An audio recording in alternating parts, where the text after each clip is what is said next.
Good. All right. Without further ado, now we can have Jocelyn present us with the herbal presentation. All right, sister. All yours.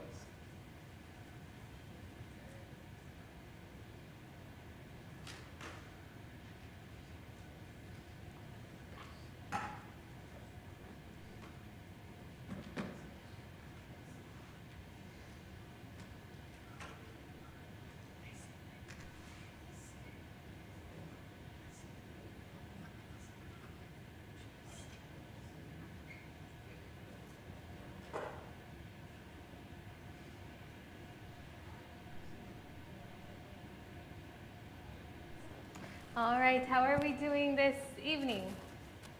We're doing good? We have learned a lot? All right, so this is the last part of it, okay, for today. Tomorrow we have a very interesting cooking class as well.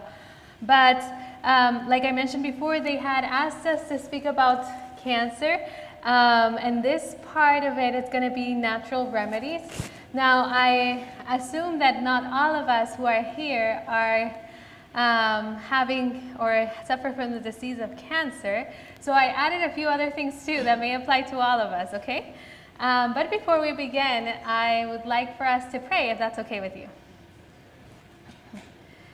Dear Heavenly Father, I thank you so much for this wonderful opportunity you give us to be able to learn and to spend time with you and to see your love through all of these great remedies that you have left for us. Not only that, but also your word, your law, the food that you give us, everything, Father. And I just pray that you may give us the wisdom this afternoon, that you may guide us, and that you may help us enjoy this class as well. Thank you, Father, for loving us and for being so good to us. In Jesus' name, amen. All right, before we go into it though, I want to review a few things that I would like for you to remember, okay? And the question is, what is disease? And my husband covered it this morning. Ministry of Healing says disease is an effort of nature to free the system from conditions that result from a violation of the laws of health. So that means that there's always a cause, right? Every time there's a disease, there's always a cause. Proverbs 26:2 says, the curse causeless shall not what? Shall not come. Job 29:16 says, the cause which I knew not, I searched out. And many times we can trace that to a disregard to the laws of health. Now, the other question that was asked this morning, is disease a friend or a foe? A friend, right? Why is it a friend? Test time. Yes, it's telling us that something's wrong, right? And it's trying to get rid of something. So for example, of how disease works, we used to have a cough, we are sneezing, we're having a runny nose, we're having a fever. What is common for us to do nowadays? We have a cough, so we take medication to stop the cough. We have a fever, we want to break the fever. We are sneezing, we take something to stop the sneezing or the runny nose. But what is our body trying to do? Tell us something is wrong, and if we have a cough, it's trying to expel something, right? And if I remember I went to El Salvador for a wedding, and I got so sick, and it was around COVID time, and I said, if they see me like this, I know I don't have COVID, but it's time for me to go back home, and if they see me like this in the airport, they're probably not going to let me travel. So then what they did is give me a pill that would help me stop the symptoms, right? So the day I went back, I was fine. I'm like, wow, my cough is gone. My runny nose is gone. And when I got back home, the disease was even worse because everything was just clogged up. It never got the opportunity to come out. And with the fever, we mentioned that the fever is the body's natural way to try and create a hostile environment so that whatever has caused the disease can die, right? So all of the above are efforts of nature to relieve itself of conditions that result from violating the nature's laws.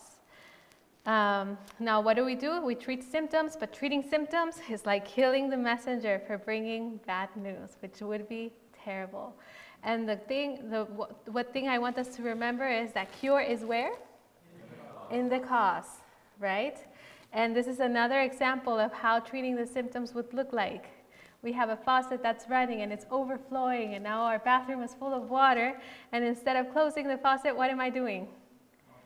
I'm mopping the floors. Am I ever going to finish? So that's another visual image. So what should we do when disease comes upon us? We talked about these following steps, right? What do we do first?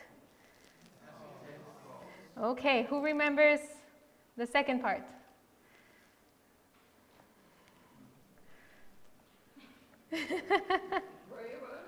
Huh? Part number 2, change unhealthful conditions, right? And what is the third step? I'm sorry? I couldn't hear you. Pray about it. Well, we pray about it. Good guess. Third step, we have to correct the wrong habits, right? If I'm having the wrong habits of I don't like to drink water, but I'm getting frequent headaches and I'm getting constipation, what do I need to do? Take something for my headache? Oh, or what about this? Do a hot foot bath for my headache. Would that be the solution? Not for the constipation, just for the headache? What would be the cause of my headache and my constipation if I'm not drinking water? Dehydration. So what do I need to do? Hydrate myself, yes, and then I need to correct my habit, right? Because even though I'm doing hot foot bath, which is good, right? I'm not fixing the cause. So I need to look at the cause. Oops. And 4, assist nature if I have to, okay? So let's say I'm drying the hydro, I need something extra, I can do some herbal remedies as well. That's something that God has left for us. And that's something that we are going to see today. Now, who is the healer? God, good job. It's not the water, it's not nutrition, it's not the massages, it's not air or exercise. God is the healer. All right, so let's talk more about God's pharmacy. We spoke about this morning a little bit. Let thy food be thy medicine, and let thy medicine be thy food. We have different types of herbs, right? We have culinary herbs that help us season foods. Does anyone want to mention any of them? Oregano, good. Basil, good. Good. Now, nutritional, we have also herbs that contain vitamins, minerals, and then we have medicinal herbs as well that have phytochemicals.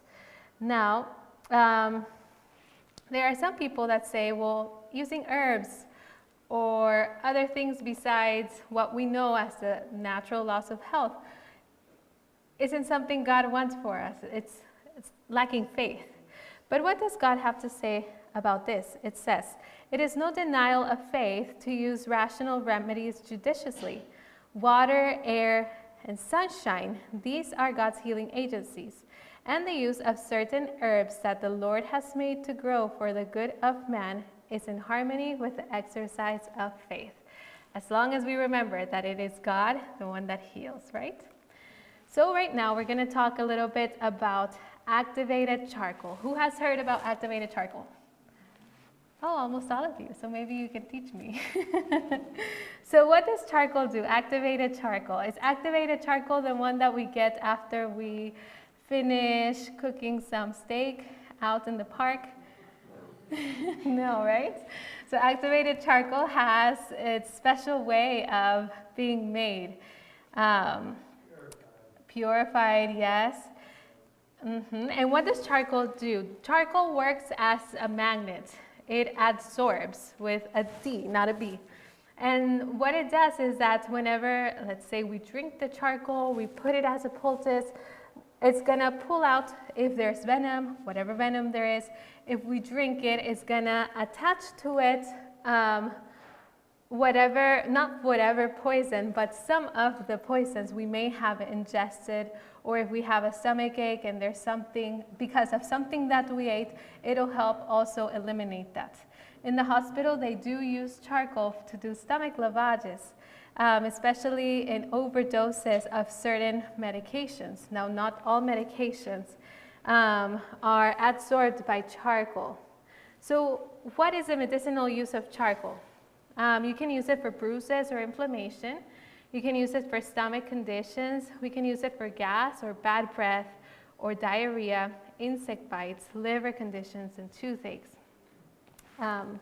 In Wildwood, we also use it as a poultice. There are people who have arthritis, for example, and we do a charcoal poultice, and some people find pain relief through the charcoal poultice. In fact, one of our cancer patients, recently, she had stomach cancer, and she was having some pain in her abdomen. So she decided, or we had her have a charcoal poultice, and she decided to try it at night, and she prayed and she said, Lord, if you take this pain away by the next morning, I will just tell all of my family about your goodness. So the next morning she wakes up and she has no more pain. Her family is from India, so her family is not Adventist, if I can remember correctly, only a few people. So she wakes up the next morning and she calls all her family in India to tell her how God has healed her through this method. And she never complained of pain after that again. Now, there's patients that try charcoal poultice for pain, and for them that doesn't work, so we can try something else, so that until we find something that will work for them. There has been cases too. I remember a story in Wildwood, I think it was in a camp out. There was a lady who got stung by, I don't know how many bees or how many times, maybe you remember, but it was many, many times, and they were far away from the ER. So what they did is, they filled like a place with water, and they poured a bunch of charcoal, and they had her ingest charcoal as well. She was already having an allergic reaction to the bee stings. So the people were just praying, and after a few minutes, she started improving until she got a lot better. So Ellen G. White writes about the importance or the benefits of charcoal as well, and poison from the bee stings or other stings can be improved by the use of charcoal. So if you have a GI issue, for example, if I remember of my brother, he's very skeptical about these things, and he was having a terrible stomach ache because he ate something bad. So my mom told him to drink some charcoal, and he didn't want to. He tried other things first, and once they didn't work, then he said, okay, I'm going to try the charcoal. And now he does charcoal every time he has a stomach ache. He knows he's in college now, and yeah, he still uses charcoal for his stomach aches. So for, yes, GI issues, we usually do 1 tablespoon per cup of water. You can mix it and drink up to 3 times a day. Drink with enough water, because that can cause constipation as well. Now, the thing that we need to be careful with charcoal, as you may know already, because it absorbs, we don't want to take it close to your medication time if you're taking medications. Otherwise, your medication may not be that effective. If you're eating as well, we want to make sure that we take it not around the times that you are eating, so that your body is able to absorb the minerals and nutrients from the charcoal. I mean, from the food, not the charcoal. And now we are going to show about the poultices. So I have a recipe that we can use in order to make a poultice, and it's very simple to make. We are going to need charcoal. We're going to need psyllium husk in order to make it, I guess, more sticky. In order for it to bind. And then you can apply it. In the case of our patient, she put it here For patients that also have like liver issues, we tend to put it like in the liver area as well throughout the night. And if you have the pain in the knees, then they can place it in the knees as well. So it is very helpful. Now I need to do a disclaimer that this is not to replace your medical treatment, okay? And yes? How do you make it sticky? Yes, so we'll show you right now. Do you want to help me? We will show you right now. Let me give you the recipe. So this is how we make a charcoal patch. We usually can use a larger bag, like a sandwich size bag of like a Ziploc. But in this case, we have this one. So we are going to do half a cup of water with 2 tablespoons of charcoal powder and 1/2 teaspoon of psyllium husk. That is what's going to help it make sticky. You're going to mix it in the bag and then you're going to flatten it out. And then we'll show you how we cut it. We can place it in the fridge. It can stay in the fridge and you can keep it there for whenever you need it. Although I don't know half a cup is going to fit here. We can do this one. Yeah. So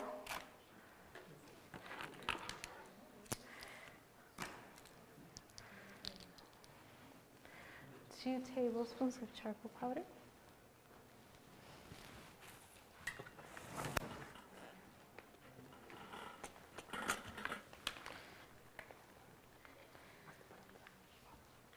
Now be careful with the charcoal powder because it tends to fly everywhere.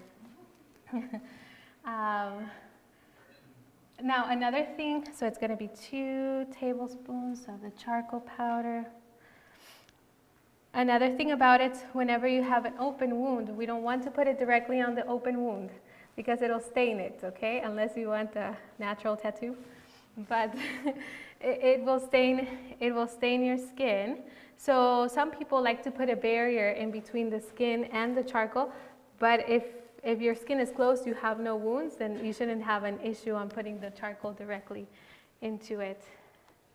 Yeah, the psyllium husk, we're gonna do 1/2 teaspoon of psyllium husk.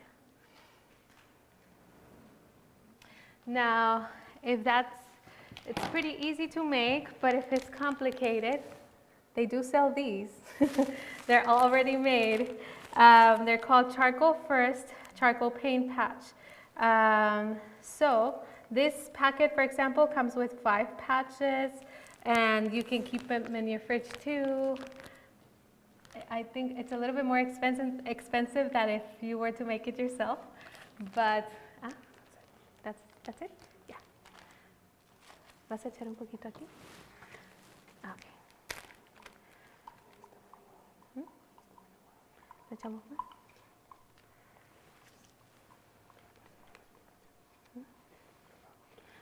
Okay. So it's a little bit, I may have added too much water to that cup, to the 1/2 cup. But we're gonna add then a little bit more of the charcoal and the psyllium husk in order to make it thicker. So any questions about charcoal? Yes? Where's it sold at? Where is it sold at? You can find it on Amazon. Just make sure it's like activated charcoal. I like the one that comes from coconut shells.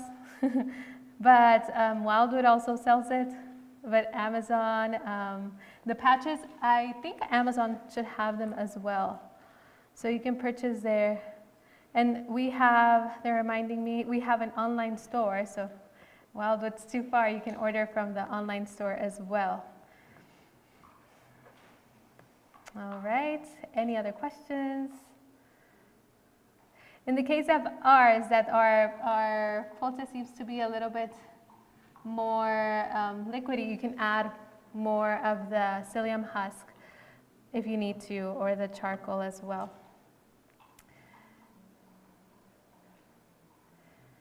Yes? This is not a question, but this is a testimony of myself about using charcoal. I got stung by, I don't know what insect, but I got stung and it was so swollen. And so I made charcoal poultice and prayed in just 2 hours it subsided. Wow, amazing. Thank God. After that, No more. Thank God. Thank God. Yes, yes. Yes, really effective. Mhm. Come on. Okay, we're going to talk now about the molasses. Blackstrap molasses. How many of you have heard about these? Yes? What do you use it for? Medicine? How in medicine? Just a tablespoon. Just for anemia? Good, good. Anything else? Pancakes. For what? Pancakes. Pancakes, gingerbread cookies. I remember as a little kid, some molasses was in the house. Huh. Yes, yes, yes. So molasses have many nutrients, and these are some of the nutrients it contains. It has manganese, copper, iron, calcium, potassium, magnesium, vitamin B6, selenium, and it's pretty low in calories. So what do we commonly use it for? We use it for anemia, for menopause, for skincare, for warts. So if you want to do like a face mask of molasses, and we have done it before, it leaves your skin feeling like a baby's skin. And in regards to anemia, yes, we have seen improvements in patients who are taking molasses. We see their improvement in hemoglobin within a few weeks as well. They recommend it especially for pregnant women because in pregnancy your hemoglobin tends to go down. So yes, that's very useful for that as well. Some research says that it can be helpful for cancer as well. I was looking more into it. The reason why they say that it could be helpful for cancer is because it's so rich in all these nutrients and electrolytes. So whenever you are deficient in these, then it could make you have a greater risk of developing diseases. But we have not, or at least in Wildwood, we have not used it directly as a cancer treatment, although it could be of benefit if you are low in these areas as well. But here are some people getting their spa day. Now, how many of you have heard about aloe vera? Yes, yes, yes. It's in lotions. In lotions? Yes, it's in several things. Now, did you know that there is a few mentions of aloe in the Bible? Yeah? So I have a few of the verses here that mention aloe vera, and it's very interesting that even in the Bible it was talked about. So what are some of the actions in aloe? It is anti-inflammatory, antibacterial, and antiviral. We also use it, I see people taking pictures. We also use it for digestion, liver function, elimination and healing function, immune and autoimmune function. So we use it a lot for our patients in Wildwood. Aisha is the expert in aloe vera juice because some of our patients come in with reflux, or they start having this discomfort in the abdomen, for example, after eating or before eating. So what we do is we do give them aloe to drink, just a little bit, and I'll give you the instructions about how to take it. But our patients do see improvements in their GERD, in their reflux, in their abdominal discomfort when they're taking the aloe vera. So we have found it to be very helpful. For that, it helps to heal ulcers and other GI issues as well. Now here, we also see it in burns, cancer, constipation. So patients that are constipated, we also give them aloe vera as one of the treatments, and they tend to have bowel movements afterwards. Diabetes, it also helps manage the blood sugars and digestive disorders. Now about cancer and aloe vera, they did see some anti-tumor effects in lab settings. there are some compounds that are in the aloe that have shown that they do have certain effects in cancer cells. For example, that they don't continue multiplying, just going everywhere, and they induce cell death. However, there's still not like a specific study that says, yes, so now we need to use aloe vera in every patient with cancer. It's just some things that they have seen, but they say that it is potential for future drug development, but not a current treatment. We have, or in this patient that I told you with the stomach cancer, we had been using the aloe vera for her as well, and she was doing very well with it. She was eating better as well. Her appetite was good. I'm not saying it's because of the aloe vera alone. I just think it was everything in conjunction. So how do we take aloe vera? We take 1 ounce of a table, or 1 tablespoon of aloe vera 1 hour after meals and at bedtime. Sorry, it shouldn't say 1 ounce. 1 tablespoon of aloe vera 1 hour after meals and at bedtime to help promote regular bowel movements, decrease inflammation to your GI tract. So some patients like to take it before meals.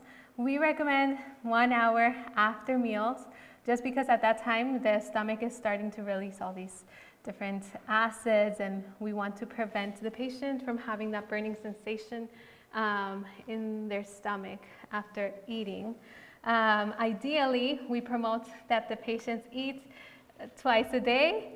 If they are really underweight or really need a third meal, then the third meal would be composed of fruits or some carbohydrate, like that would be like a whole wheat muffin or bread or a smoothie for some of the patients that need to gain weight.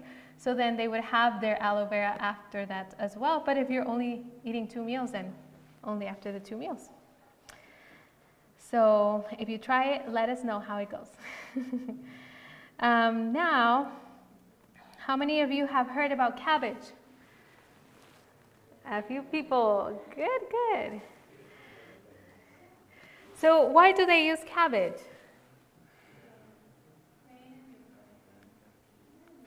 Pain. I know I'm giving you the answer. Good. Yes, yes. So they use it as treatment for arthritis as well. I was mentioning to you earlier that there are some people that find relief with charcoal poultice, right? They put the charcoal poultice in their knees, for example, and they find it very helpful, or wherever they're having pain in their shoulders. But there's others that don't, so we try cabbage poultice, especially for those with arthritis. So what you do with the cabbage is you grab a leaf of cabbage, you wash it, right? And then you kind of macerate it with a cup or a fork or whatever you have just to make it soft, and you put it around the painful joint area. So for example, let's say that for me it's my right knee. So I would put it around my knee and then wrap it with this plastic wrap, and then I can keep it.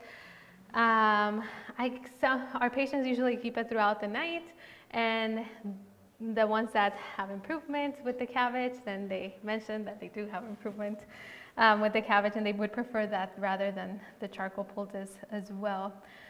They did do a clinical study about that because there's all types of studies, whether it helps, whether it doesn't. I had read before that they, in a lab, they made some rats develop arthritis.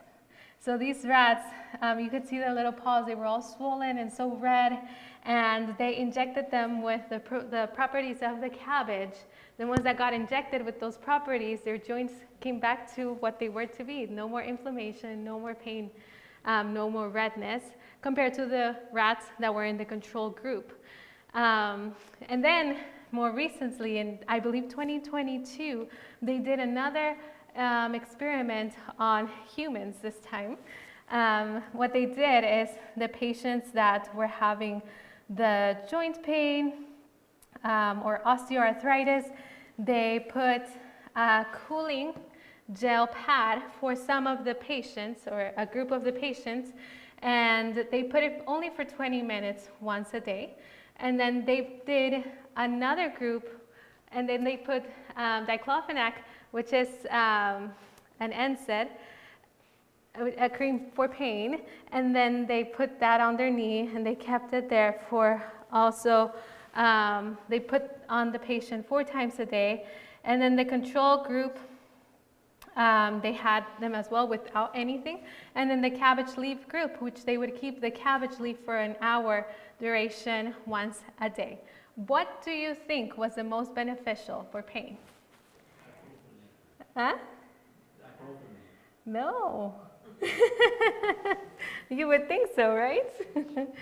No, the study demonstrated that the cabbage leaf and the cooling gel pad show similar improvements in osteoarthritis, even more than the people that had the cream for pain relief. So it was very, very interesting to see.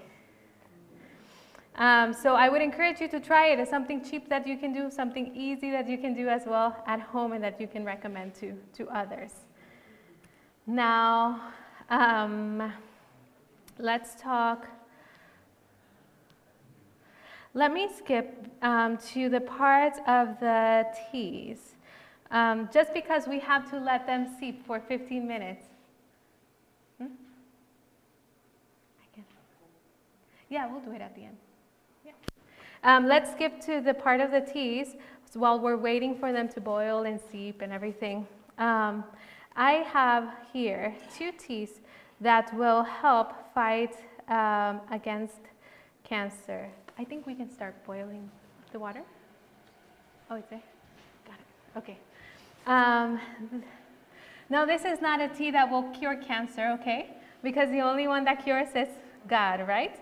And I would recommend that you still see your provider in order to monitor, because everyone has different conditions, everyone is taking different medications, so there's things that we have to be cautious whenever taking these teas. And we give these in Wildwood, and because we have a way to monitor our patients, but then here we are not able to really monitor and just make sure that everything is going well with them and that they're not having different reactions to them. So this is something that we have done, and I have put the reason why for each of the herbs and each of the plants. So I just wanted to go over them with you. Yeah, so we have paw d'arco, marjoram, golden seal, and graviola. So what do these do? Marjoram, in vitro studies suggest apoptosis induction, which means cell death, and cell cycle arrest in certain cancer lines. We did golden seal too, which contains something called berberine. I love golden seal. Golden seal is antiviral and antibacterial. So for patients even with you know, like a certain virus, or even, yeah, I won't mention it. So, but yeah, certain viruses, bacteria, you can take golden seal, and it will help you too. So it shows significant anti-cancer activity across multiple cancer lines, with mechanism including that cell death, cell cycle arrest, and inhibition of proliferation, meaning helping the cells stop from migrating and creating new blood vessels that would keep them growing. So that's for the golden seal benefits of it. Paw d'arco, that's something that we hear often as well in cancer treatments. It supports digestive health, has antioxidants. This morning we learned why antioxidants are important. They're anti-inflammatory. I put antioxidant twice. And they have antimicrobial properties. And then we have graviola, which is also very common for cancer treatment. It has been shown to arrest cancer cells at different phases of the cell cycle, thereby inhibiting their proliferation. It also inhibits the formation of new blood vessels, which suggests that it probably has some anti-metastatic properties, okay? So we used it for a patient with cancer. He was having pain at the tumor sites. He started diminishing, the pain started diminishing, not only with this tea, but also with the whole program as well. So how do you make this tea? And this is a complicated tea because, and we'll talk about it. We're gonna have four ingredients.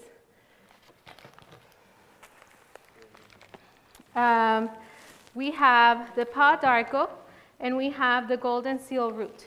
So when you have roots and when you have bark, I'm not sure. When you have roots and when you have bark, then these need to boil in water for 15 minutes, okay?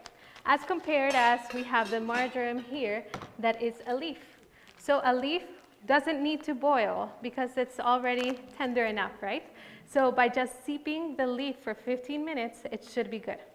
So marjoram, in this case, we have the leaf form of it, and then we have golden seal root, we have paw d'arco bark, and these together need to be boiled, and that's why we have this here to boil them for 15 minutes. Now, graviola usually comes in leaf form, but this time at Wildwood we did not have the leaf form of it.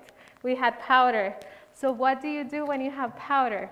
Usually for our teas, our standard measurements is you mix, if they're all leaves or even leaves and bark, you mix them together and you use 3 tablespoons per 4 cups of water. But since now we have this powder, you don't use a tablespoon of the powder.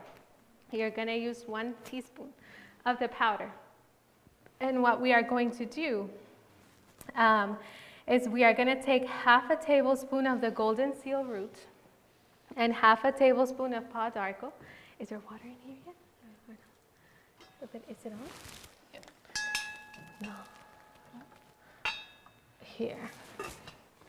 So can you help me with half a tablespoon?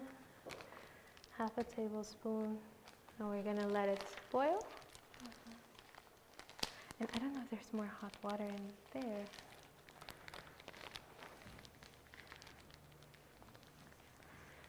Or if you want, I can do that. You can check if there's more water there. All right, so we're going to start boiling this. So, sorry, it's 1.5. So we're going to need half. This is boiled. Half. And half to make 1.5. And this is the paw d'arco.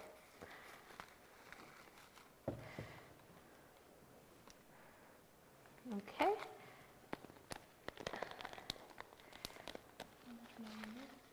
And then here, I don't know how many cups you put there.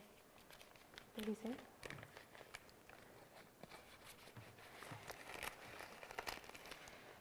Where do you think? And then we're going to do the same thing for the golden seal root. So if you want, I can show you later how these look too. And you'll get to try some of the teas if you'd like. So 1.5.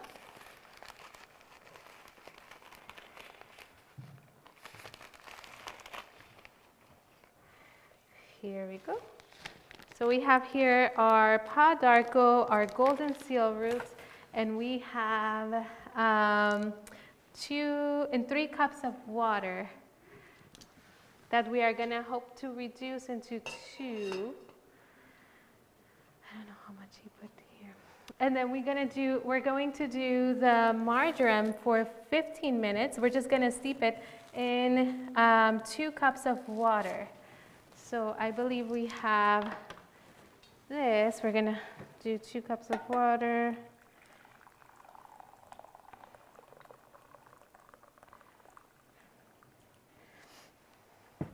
I'm just going to pour it there. And we are going to do the 1 tablespoon.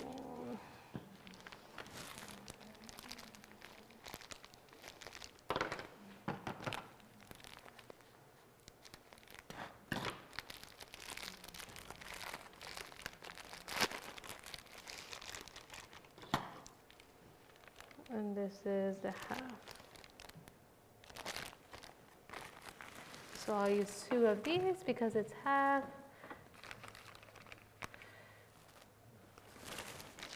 And then we're just going to let it sit here for 15 minutes. 3 cups? Ah, perfect. All right, so we have that ready. We have 1 tablespoon of marjoram that's steeping there for 15 minutes in 2 cups of hot water. We have 1.5 of golden seal root, 1.5 of paw d'arco. We're going to have it boil for 15 minutes. And at the end, because we have the powder of the graviola, we're going to add once we mix together. What we are going to do is we're going to strain those leaves because we don't want to actually eat them or drink them. We just want the tea out of them. So we'll show you how we will strain them. And you can drink 3 cups of tea per day in between meals for these. Now, contraindications. I looked, I couldn't find big major contraindications for these. However, you do need to be cautious if you are on blood thinner medications because this can impact, it was like a moderate risk. Same thing for patients who are taking blood pressure medication because I believe it can lower the effectiveness of the blood pressure medication. So it's just things that you need to look out for and monitor if you are going to try this.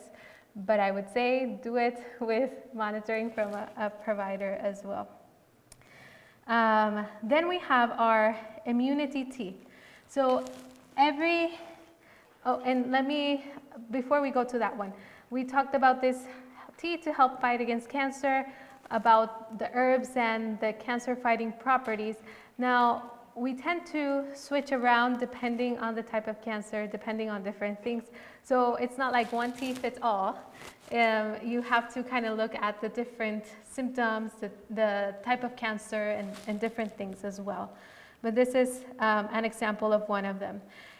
But the one that we do use for almost every patient who does have cancer or low immunity is this tea called immunity tea. And the name says it all. If we're trying to fight cancer, what do we need? We need to have a strong what? Strong immune system in order to be able to fight, right? So we have these mixes already that are called, let me put these here so we don't get confused. Oh, I put it in the back. We're just missing this one.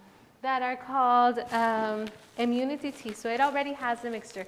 And it's made out of different herbs. This is a list of the herbs that it has. It has burdock root, sheep sorrel, slippery elm bark, organic turkey, not the turkey you're thinking about, organic blessed thistle, organic watercress, organic red clover, organic kelp. So this, I really like it because there's some patients that are very sick and they can't take 3 cups of tea a day. So this is 2 ounces of tea twice a day. And you can make the mixture. The mixture can stay in the fridge for a week. And you can, so it is pretty easy to make, and it's a small dose that you have to take. So what do? We do 1/4 of a cup. I think I had brought it. I did not bring 1/4 of a cup. And I don't think we have some measurement. Do you think I can bring 1/4 of a cup? Oh, thank you, thank you. Yeah, I was going to the kitchen to get it and I forgot. But yeah, so you would mix 1/4 of a cup of the herb in 2 cups of hot water. Or ideally, in Wildwood, what we do is we do 1/2 of a cup in 4 cups of water, so 1/4. And then the patient will drink the whole week. But here we're just doing a little bit for you to try. Now, what benefits do these herbs have? Burdock is an antioxidant, anti-inflammatory, and it also has prebiotic properties in it. It helps support liver health, helping detox and reducing oxidative stress. It promotes healthy gut bacteria as well and can improve skin conditions because it has anti-inflammatory effects. And we have slippery elm as well. Have you heard of slippery elm before? What is slippery elm good for? It tastes nasty. The lining, good. So slippery elm, it has like a fiber that can be gelatinous. And it swells in order for, so that when you drink it, it provides like this coating to your mucous membranes.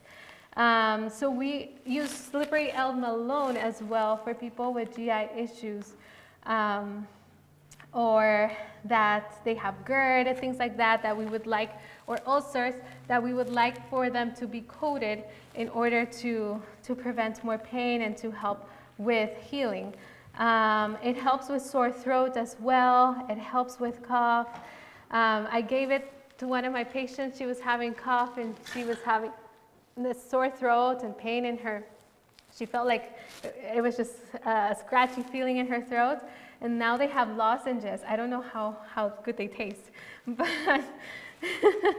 but it was very helpful for her. And then you can even apply it topically for minor wounds. So we're going to do 1/4 of a cup in 2 cups, and then we'll just let it steep. So that's a pretty easy tea to make as well. Now, what about the turkey or rhubarb root? It helps with constipation. It helps with digestion. It also has antibacterial, anti-inflammatory effects. We have the blessed thistle that is listed there too. Antibacterial, anti-inflammatory, treats infection, reduces inflammation, supports liver. And we have watercress as well, antioxidant activity, cardiovascular support, bone health because it's high in vitamin K. And yeah, just the general anti-inflammatory effects is very helpful in it. We have a cancer patient, we want to reduce inflammation as much as possible so that the body also, again, is able to heal. Now, red clover, what does it help with? Ladies, this helps with menopause support. It acts as weak estrogen. So we were talking about the isoflavones earlier that are found in soy. Red clover also contains these. So helps reduce hot flashes, night sweats, and mood swings as well. It helps with heart health, may improve artery flexibility, so it boosts the good cholesterol, the HDL, skin health, respiratory support as well. We have kelp in there too. Kelp is good for thyroid regulation because it's a natural source of iodine. Weight management, nutrient density, anti-inflammatory, and antioxidant, and I'm done. So these are the benefits of the immunity tea. We want those antioxidants. We want that to be anti-inflammatory, those anti-inflammatory benefits as well. So we're just going to let this be for 15 minutes, or at least until we're done, and then we will try them, or a few people will be able to try them and see how the taste is. So while we wait, let's talk about garlic. What do you know about garlic? It tastes good. Yeah, you like it, not strong. Good. So garlic is a natural antimicrobial. We've heard garlic been used for many, many things. And why is garlic so good? Garlic helps us fight against disease. Garlic contains something called allicin, which is a sulfur compound. And when you crush the garlic, the allicin reacts with an enzyme in the garlic itself that's called allinase. And together they make something called allicin. So this allicin, does it remind you of something? Yeah, good. Yeah, it's a natural antibiotic. So using it is very good for if you have any bacterial infection, even if you have any viral infection, it's going to be very important. Now cooking the garlic inactivates this allinase, so allicin won't be formed. And that's why whenever there's an infection, whenever there's a disease, we want to take this garlic raw. Okay? Allicin is responsible for that smell of the garlic, the strong smell that it has.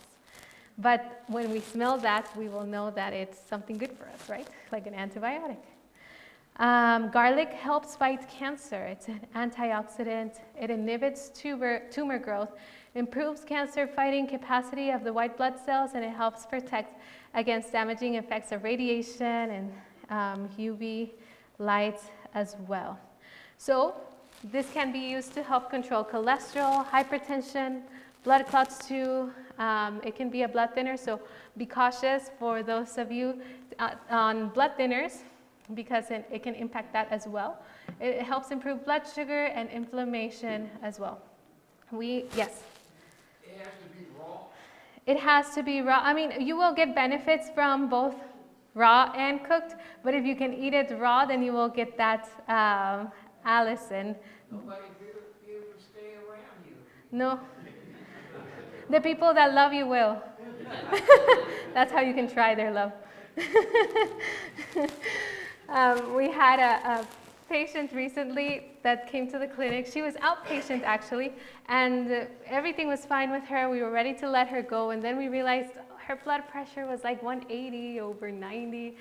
And I said, we can't let her go like this. What if something happens? And she doesn't want to take any medication, and she hasn't been really taking any natural things for it either. So I rechecked her blood pressure, and I'm like, Lord, it's lunchtime. I'm so hungry. I want to go home. And her blood pressure was even higher. So then I went to another nurse practitioner that was working at Wildwood, that she has been there for many years before me. And she's like, let's do this. Let's blend some garlic with lemon juice. And I'm like, this is going to be terrible. I don't think she's going to drink it. So we did blend, I think it was 2 cloves of garlic with a little bit of lemon juice, and we had her drink that little bit, and she said she liked it. And then she went out for a walk, for like a 10-15 minute walk. When she came back, her blood pressure was down to the 150s, over 70s, and she was able to go back home. So it was very interesting to see the impact that it does have on blood pressure. So if you do have low blood pressure, just be cautious. If you are on blood thinners and have any bleeding problems or clotting problems as well, be cautious with it as well. Now, onion is very good too. And onion tea, I found that it's very good for asthma and bronchitis. My husband was very sick recently, and he was coughing for like a week. And what is it? You had to marry a couple and preach, I don't know, like twice, right? He was very busy, and he's like, make an onion tea for me. And I said, what? An onion tea that's gonna taste terrible. Like, what do I do? Just cut the onions and put them in water and it's supposed to help? So he's like, yeah, just make it. So I refused. And then I said, okay, I'm gonna try to make it at least more tasty. So then I did cut the onion, and I added celery to it, and I decided to add a tomato too to give it some color. And then I had him eat it, and he ate it. He went to sleep, and then the next day, or that night was the first night he didn't cough the whole night. And the next day he was so much better. It's thanks to God that does those things, but sometimes I can be skeptical myself, and I'm like, what is this gonna do? So now I can tell you a testimony that yes, it worked, at least for us. So this is just the basic recipe: 1 chopped onion in chunks, boil chopped onion in 1 quart of water, strain and cool, and then you can drink 1 cup 3 times a day. And you can take it even when you're having a coughing attack, okay? It's very simple, easy, cheap to make too. So yeah, I recommend it. And if you want to get creative too with the celery and tomato and whatever, go ahead. Let us know. Another thing that I want to share with you, it's a pain salve. So there are different salves that we can use. And in Wildwood, the students created a salve actually for pain and different healing things as well, that works very well. But in case you wanted to also make your own, this is a recipe that we could use. What we would need would be an 8 ounces of Vaseline. You would need 7 tablespoons of cayenne. So cayenne is very good also for pain. Don't put it in open wounds because that will burn. 3 tablespoons of ginger powder, which will help with inflammation as well and pain. 1 teaspoon of peppermint oil and 1 teaspoon of wintergreen oil. So what you are going to do, you're going to mix them together in a large glass bowl until it's smooth, and then you store in a glass container with a lid out of sunlight, and then you can apply to the area that is painful. And again, don't apply on open sores or irritated skin. You can use it for bone pain, muscle pain, or if you want increased circulation in a certain area. So that's also another natural remedy. Make sure you wash your hands very well, and you don't put your hands in your eyes or that will burn too. Now, how many of you have received your flu shot? Okay, we're going to share with you nature's flu shot, okay? So you can have your flu shot. What does this contain, or what is this made out of? We're going to use 1 whole bulb of garlic, 1 cup fresh of lemon juice, so that would be about 6 lemons, 2 teaspoons of ginger powder or fresh ginger, 1/8 of a teaspoon of cayenne pepper, 2 tablespoons of honey, and 3 cups of pineapple juice. You blend them all together, store them in a glass jar, and you can take 1 cup every 3 to 4 hours. And that will help fight against infections or disease, any cough that you may be having, or flu. So that's also recommended for you. And now we made it back to our teas for cancer. I don't think it's been 15 minutes. Do we have any questions?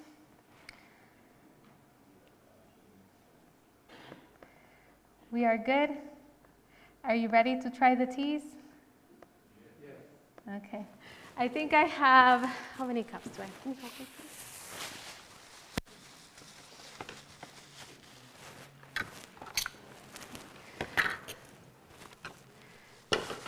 So these are the immunity tea. Esto es lo que se supone que tiene que estar hirviendo. I turned it on. No, I put it in high. I had put it in high here. Yeah, but it's okay. Yeah, I think it should be fine. Yeah, and it's just for sampling. So let's try this one first, the immunity tea, to give that more time. Let me see. How many people would like to try the immunity tea to make sure I have enough cups? So 1, 2, 3. Okay, if you're pregnant, do not try it. Can you count for me?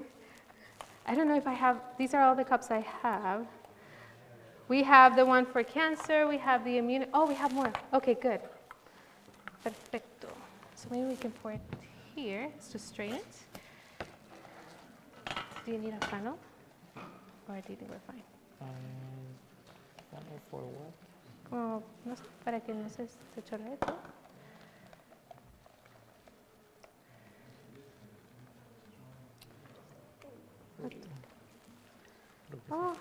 Oh, yeah. It's okay, we can pour it again.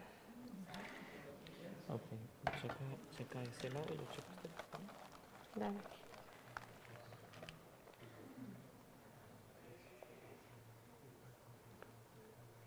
It's coming up. No sé qué tan buen colador sea esto. ¿Quién te lo dio? En la cocina, that's the best I have.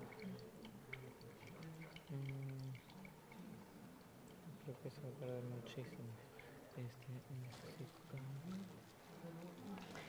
In the kitchen, there's a strainer. Do you think you can bring it? In one of the, please.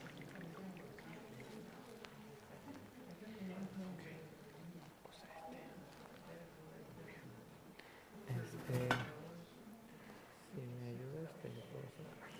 ¿Qué quiere? Solo mantengo así, pero no tiene poritos.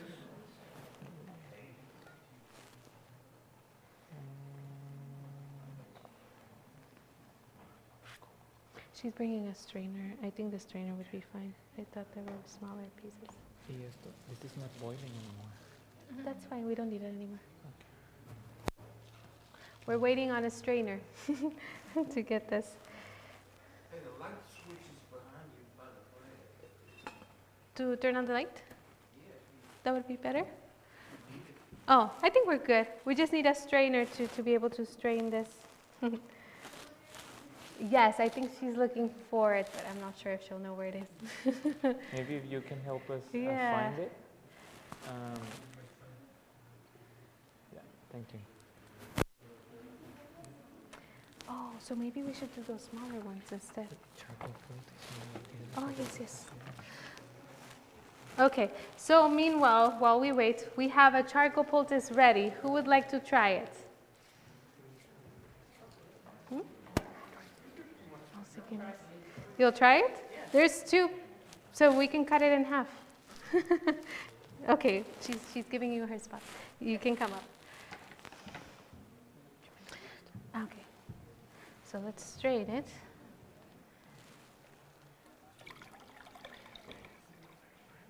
Yeah, that's the only one.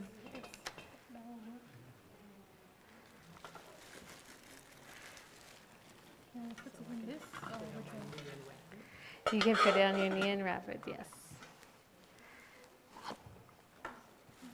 Unfortunately, the strainer has bigger holes, so if you see a little bit of the herb, don't fear. You'll be fine.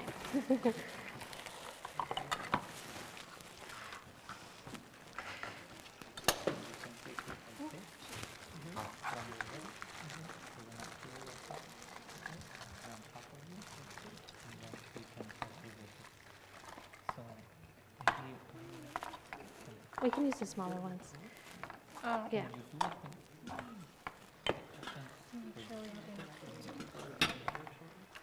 Oh, these are for tomorrow?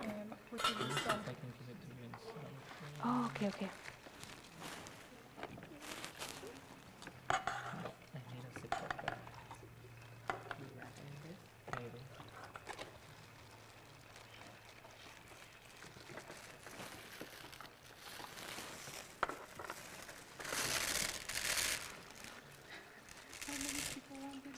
Yeah, just a little bit. And it's 2 ounces anyway per person.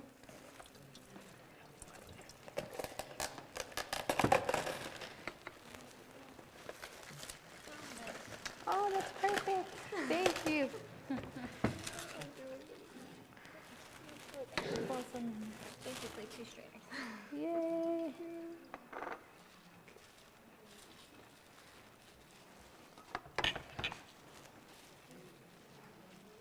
Okay, good.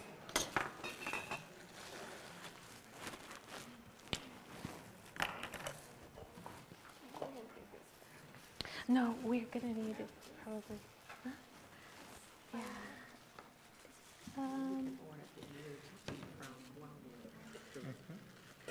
This we are done with. What we usually do is just mix all the together in one. You can put it here actually. Thank you. And this is going to be, I don't know, do you think it'll cross?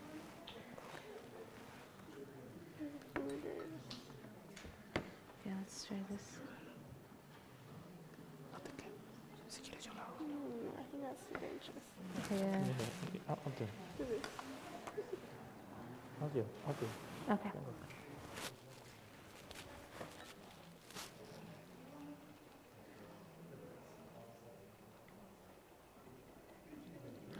So that is our margarine.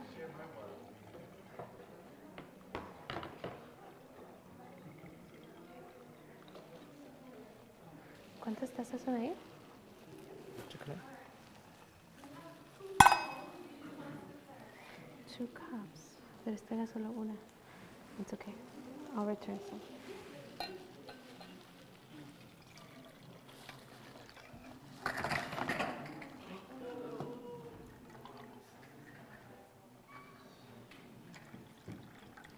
All right, 1 cup. And then I think we can stop this one.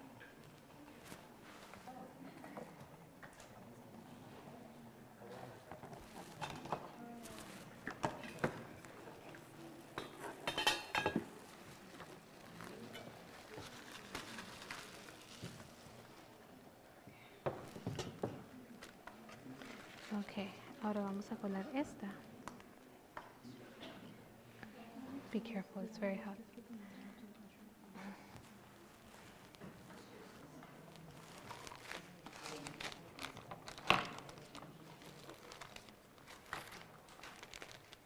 All right, so test time, graviola.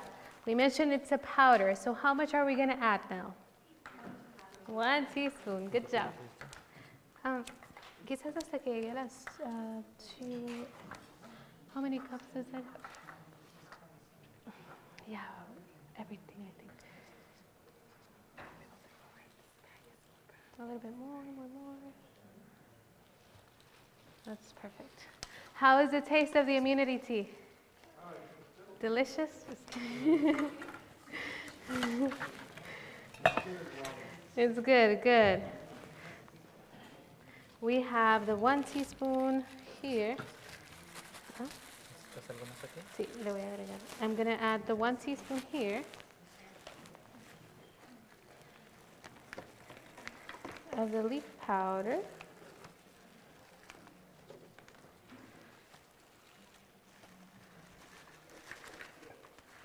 I'm going to add a little bit less because we have less than 3.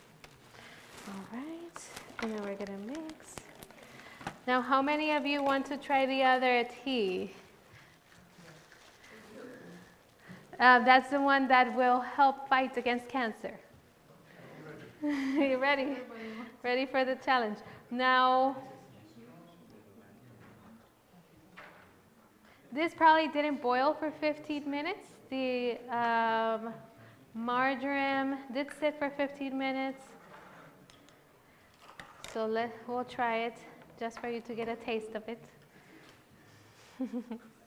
Now what happens is that if I'm taking the immunity tea because I want to have a stronger immune system, but I am not eating properly, do you think it'll have any impact? No, why go through the hassle, right? If I'm not exercising or drinking enough water or doing all these things that we know that are going to improve our health, then there's no point in trying to add these things. Like I mentioned, it's not that 1 tea will heal it all. It's the full exercise of all these things that we are learning, the nutrition, the exercise of water, sunlight, pure air, having good rest, and most importantly, trust in God. What's the graviola for again? Graviola, I'll bring the slide back if you want to take a picture. But yes, graviola has been used a lot for cancer because it tends to arrest the cancer cells at different parts of their cycles, and it stops the cancer cells, or it helps stop the cancer cells from spreading to other places, which means that they're thinking maybe it has some anti-metastatic properties. So if you're concerned about it spreading, then maybe this would be a thing that you could include in your teas. But again, with medical surveillance, I'm not prescribing anything. Yes. Like double the dose, any benefits to that? Okay, that's a very good question. So even with the immunity tea, even with the aloe vera, with this cancer tea, you don't take forever. We do the doses for a reason. We don't want all of these things, most of these things are metabolized by the liver. So if we continue to, and I always say less is more. Sometimes we try to take many things or more of each thing thinking that it's going to do good to us. But in reality, we have to be very cautious with the dosage amount of it. It is recommended that, for example, this tea, we would give it 1 month, and then we can ask the patient to have a week or 2 weeks off of it. Okay? So, yes. Enjoy. So, yes, taking breaks in between is going to be very, very important. And the idea is that you do not keep with this forever. The idea is that you will get better to the point where you won't need it anymore. Okay? But you said, you suggested that I not do the tea if I'm not going to do the other. So what if I'm working with somebody and should I just not give it to them? No, you can, as long as you encourage them. You encourage them to make changes. Now, it's very hard to make changes from one day to another. So you can't expect them to be perfect. And if they have that, that desire to be able to make these changes, then it's a good way to start them on as well. But if you see that they don't want to make any changes, they are seeing this as their medication in sense of this is going to be the thing that heals me, then that's not really why we're here for. First, we're here to lead them to Christ, right? And He is the one that works through these methods. So we would like for them to take away that, yes, this can work together with a healthy lifestyle because God is able to work through these things that He left for us. So that would be the main idea of these things. To remove the things that are causing the problem. Exactly. And add the things that Exactly. And that's why we have, perfect example. That's why we have the steps that we did in the beginning, the 4 steps. And I would want us to have that clear. The patient, and maybe we can test you right now. A patient comes up to you and they say that they are having, let's put something simple, they're having diarrhea. What will you tell them to do? Correct, yes. If they're having a headache, what would you tell them? Take a feverfew capsule, it's an herb. Oh, do the hot foot bath. Yeah? What do you do first? Huh? You pray with them, yes? But what do you do first? Find the cause. Help them find the cause. Because that's going to help them more than you giving them a treatment. Or now, another thing that is very important, if the patient is in a lot of pain, they're not going to want to find the cause at that time, right? So maybe you can help them calm the pain, and then later, once they're better, be like, okay, what was the cause? But make sure you have that set with the patient so that they're able to really get the healing that God wants to give them by knowing what's the cause and changing those wrong habits and then assisting nature with those things, okay? All right, now also be cautious in sharing this with others, making sure that you know their condition, what medications they're taking, things like that. And that, like I mentioned, that they speak to their providers as well so that they can help guide them in what would be good for them to take and what they should abstain, especially if they're on things like the blood thinners or the other things we spoke about. Any other questions? Do you have any of these things on handout? We have, you mean the paper? The recipes, no, I don't have them on handouts, but we can probably print, I can send the PowerPoint and then you can print it for them to give.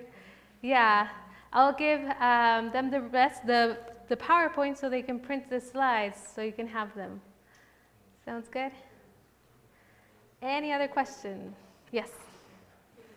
Aloe vera. So is it okay, the aloe vera that they sell, in different stores, is that all right if it's saying 100% aloe vera used? Oh, I'll let my friend answer that one. Because she got me in trouble. The courage in the end. Okay, so you want to always look at your ingredients. Make sure that you don't have preservatives in there that are really not good. So one of them that they love to put in aloe vera is called carrageenan. I always have a problem pronouncing it, but carrageenan, all right? Other thickeners you may find is like Gurgler gum and these kind of things. So always look for those thickeners. It's always best to look for the aloe vera without preservatives in it. Yeah? And what brand do we use? The one with the pink flower. But it's always best too to use the natural one. So Yeah. I know that you make some in the lifestyle. How do you make it? So what we do is we take out the clear part, the meat from it, and then we add water and we just blend it up, and that's all. Yeah. So That's the other option without any preservatives. What is that carrageenan? This is like a thickener. So you'll find a lot of these things in plant-based milks as well. I see it. Yeah, it's a thickener. It really irritates your stomach lining, all right? So you really want to stay away from those things. There's also a lot of research that talks about it doing other things to your digestive system as well. So, yeah. A lot of frozen foods, they put that in there. Yes. That's true. Yes. If we have it, we don't have it with us today, no. I know Wildwood sells this aloe vera. You can find it online, although, is it refrigerated or not? I don't know if they would mail that. No, it's not refrigerated. Okay. But there's one brand that the Wildwood store sells that does have that ingredient. So there's two different brands. There's one white bottle with pink. I don't know, maybe I can look for it.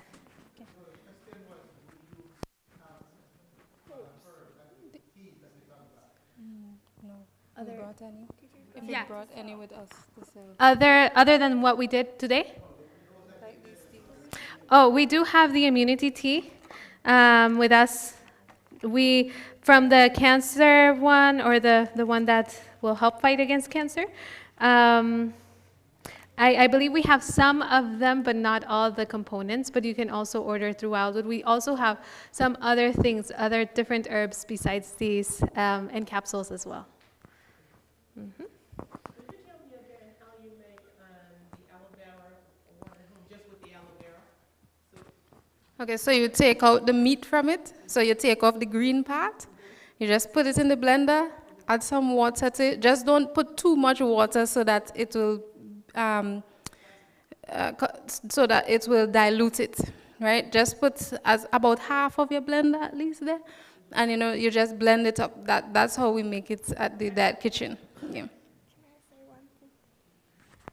So you need to be very careful when that you take all the green part off, because I've done it before where I didn't take all the green off and it gave me a rash kind of. It can be really irritating to the skin. Another thing that I just remembered as well, as soon as you pick the aloe vera, you cut the bottom of it and then you soak it in water at least overnight. It helps with the bitterness of the aloe vera. Any other questions?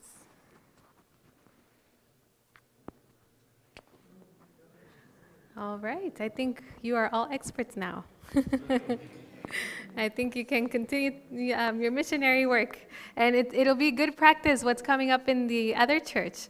I would encourage you to try it, because the best way to learn is to put it into practice. All right, may God bless you. It's been a pleasure to be with you.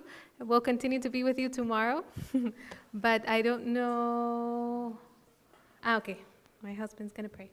Do you want this?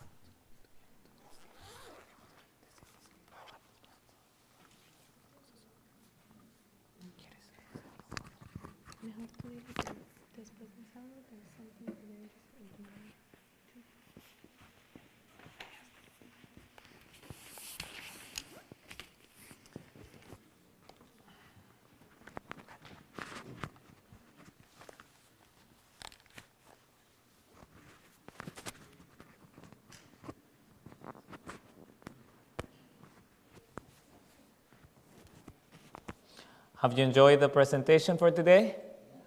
Yes? So I want to ask you just a quick question. We're about to wrap up and pray, but I want to ask, we have some things that perhaps my wife was mentioning that you had some questions. I don't know how many are you all going to come tomorrow? Because I want just to consider if there is somebody that are not coming tomorrow, we can meet you after the Sabbath. It's just a few minutes after we wrap up with prayer. And we can share with you what we have, and then you can tell us if you are interested in taking some of these things at home. Does that sound like a good plan for you? Yeah? Is anybody here not coming tomorrow that would like to take that offer? Okay, very good. Well, we'll consider that then. What to do with this information? There's several things that you can do. You can use it for your own benefit, or you can help somebody else that may benefit from this. I know that we have covered much information today, and you may be wondering, but I am not a doctor. I am not a nurse. I am just a simple church member. I am just a pastor. Am I supposed to do these kind of things? Well, you would be surprised. Spirit of Prophecy, Sister Ellen White says, we have come to a time when every member of the church should take hold of medical missionary work. In regards to the pastors, it says it would be good that the ministers of the word would have a knowledge of simple remedies to help other people. So it's very good. It's actually very good. Thank you for joining us during this day, and we look forward to see you tomorrow. In fact, maybe you will be looking forward to see us tomorrow so you can taste the good, delicious recipes that our sister Isha is going to be sharing with each one of us. Well, that being said, let's close with our word of prayer. Father in heaven, we thank you very much for the opportunity you gave us to spend this Sabbath together. Thank you for being so good to us. We want to ask you, Lord, that as we leave from this place, that your Holy Spirit may continue to be with us and help us to be reminded of the things that we have learned today, that this may just spark the desire in our hearts and minds to learn more about these simple natural remedies and the laws of health that you have left for us to learn. And because the times that are coming, may we use these simple remedies to help others and also to benefit in our own health. But most importantly, Lord, help us to have you as our main physician. We thank you, Lord, for being so good with us. We ask you these blessings with thanksgiving in Jesus' name. Amen. And God bless you. Have a wonderful rest of your day.